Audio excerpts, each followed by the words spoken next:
Ang kaloob ng babaeng balo, Lucas chapter 21 verse 1 to verse 4. Nang tumingin si Jesus, nakita niya ang mayayamang naghuhulog ng kanilang kaloob sa lalagyan nito sa templo. Nakita rin niya ang isang dukhang babaeng balo na naghulog ng 2 kusing. Ang wika ni Jesus, "Sinasabi ko sa inyo, ang dukhang balong iyon ay naghulog ng higit kaysa kanilang lahat, sapagkat bahagi lang ng di na nila kailangan ang kanilang ipinagkaloob. Ngunit ibinigay ng balong iyon na dukhang-dukha ang buo niyang ikabubuhay." Tungkol sa pagkawasak ng templo, Lucas chapter 21 verse 5 to verse 6.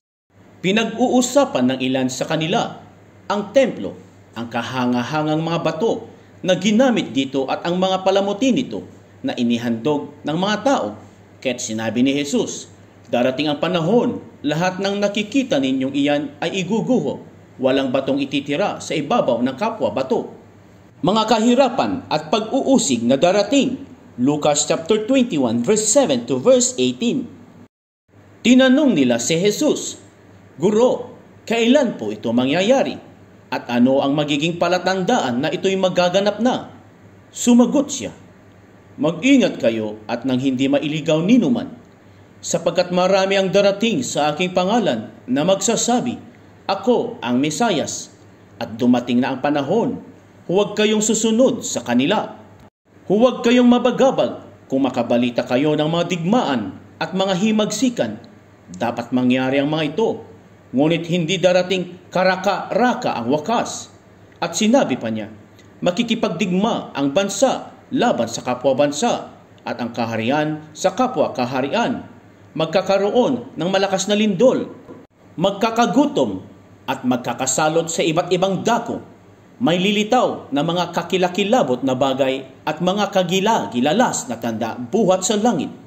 Ngunit bago mangyari ang lahat ng ito, darakpin kayo at uusigin.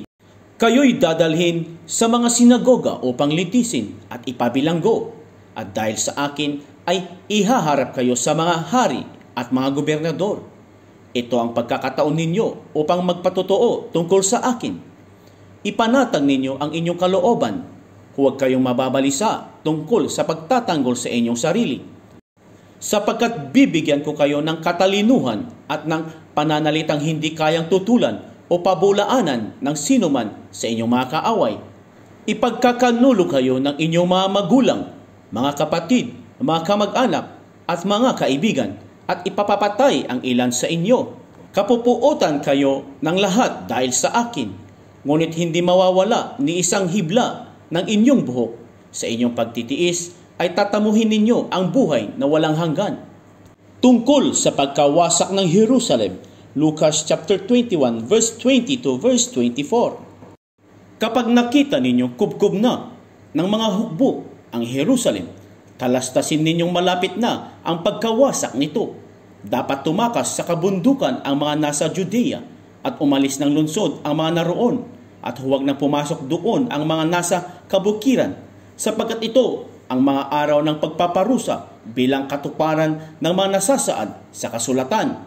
Kawawa ang nagdadalang tao at ang nagpapasuso sa mga araw na iyon, sapagkat darating ang malaking kapighatian sa lupaing ito at ang puot ng Diyos sa bansang ito.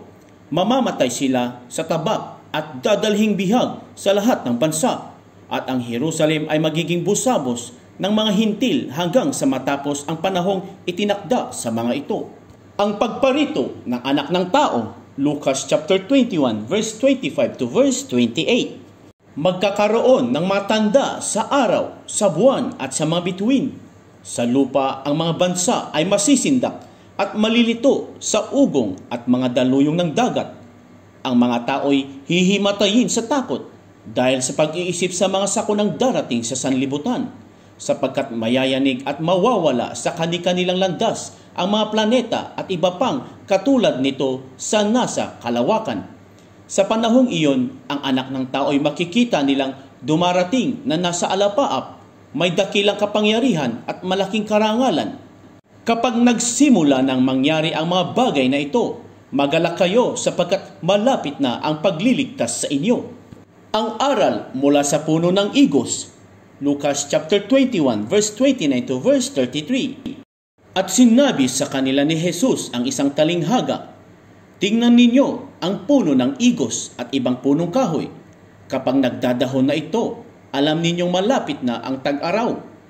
Gayon din naman kapag nakita ninyong nangyayari na ang mga ito, malalaman ninyong malapit nang maghari ang Diyos. Tandaan ninyo, magaganap ang lahat ng ito bago mamatay ang lahat ng taong nabubuhay sa ngayon. Mawawala ang langit at ang lupa, ngunit ang mga salita ko hindi magkakabula. Mag-ingat kayo." Lucas chapter 21 verse 34 to verse 38. Mag-ingat kayo na huwag magumon sa katakawan at paglalasing at mabuhos ang inyong isip sa mga intindihin sa buhay na ito. Baka abutan kayo ng araw na yaon na hindi handa, sapagkat darating iyon ng di inaasahan ng tao sa buong daigdig. Kaya't maging handa kayo sa lahat ng oras. Lagi ninyong idalangin na magkaroon kayo ng lakas upang makaligtas sa lahat ng mangyayaring ito at makaharap sa anak ng tao. Araw-araw si Jesus ay nagtuturo sa templo. Kung gabi umaalis siya at nagpaparaan ng magdamag sa bundok ng mga Olibo. Kaya't maaga pa'y nagtutungo na sa templo ang mga tao upang makinig sa kanya.